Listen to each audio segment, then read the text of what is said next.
Moreh Da LEIBAK Commando Singgidamak Manipurgi Miyam Amadi COCOMI na leftly PUKNING Sonthabiganu order NGAIDANA Thidana Ima LEIBAK KANNABAGIDAMAK Thabak Pangthokpiyu Haina Coordinating Committee on Manipur Integrity COCOMI Convener Jitendra Ningombana Haikre Ngasi Lamfelda LEIBAK United Committee Manipur UCM gi Office ta Pangthokiba Paugi Mifam Amada Wafam asi Phongdokladuna Jitendra na hai Hauzik Manipurda lan ama ekoina thengnari masina lengak security amadi maitei khungak pa yauna icham chamna Manipur KAIDANA amadi tangdu leitaba lamdam ama laknanaba honaduna lakpani adubu Manipur thugaiba PAMBEI Kuki Militant Singga tawrakliba thabak asidi ka helakle numit kharani gi mamangda hautakta micham mari sing chanba chatpada hatkre ngarangsu kautrukta nomai kapsalakre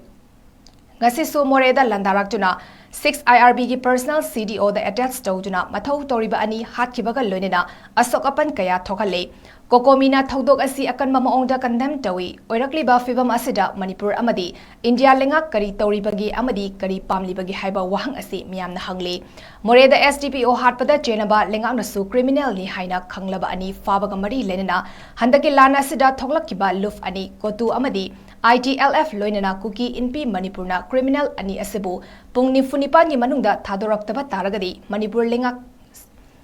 Administration Leiroi Haina Lautok Iba Asigi Matakta Anti-National Organization ni Haina Lengak na Lautokadabani Haina Jitendra na Haiki Manipurgi Security Advisor Amadi Unified Command ki Chairman Kuldip Singh Security Arrangement Tauba Ngamdre Oiriba Fibam Asi Tackle Tauba Ngamdre Fel Oire Masina Maram Oiraga Thaudok Singh Asi Thoklakpani Maram Aduna Mark Moral Ground da Fam Thadokadabani Mark Kimahuta Ground Reality Khangba Mioida Chairman gi Fam Asi Piba Mathau Tai Masi Hauzik Manipur Miyangi Akanba demand amani fongdoki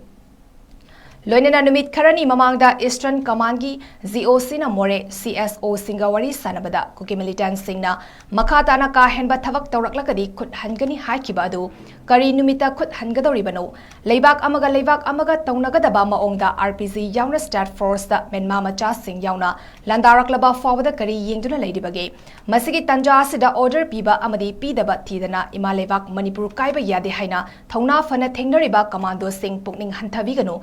Fom Thokpa Thabak Pangthokpiyu COCOMI amadi Manipur miyamna lepli haina fongdoki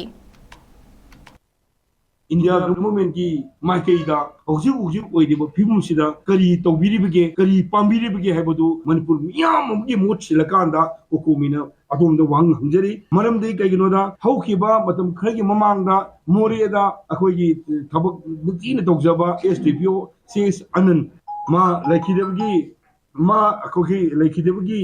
Duda mari ni nama senaba Philip Kongsai ko gomaga aduga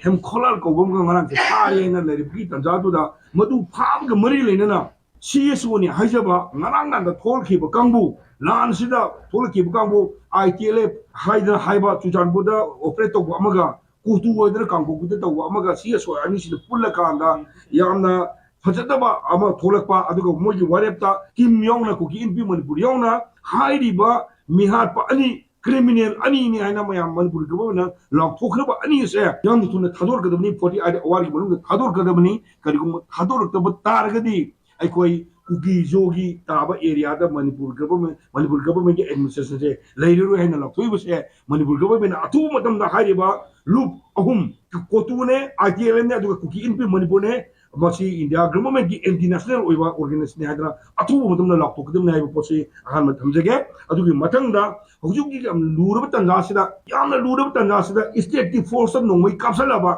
state ki force landa bagi thabak dograba tanja asimak oiru kanda Manipur government na India government kari yengduna deri abo posi ne thamjari se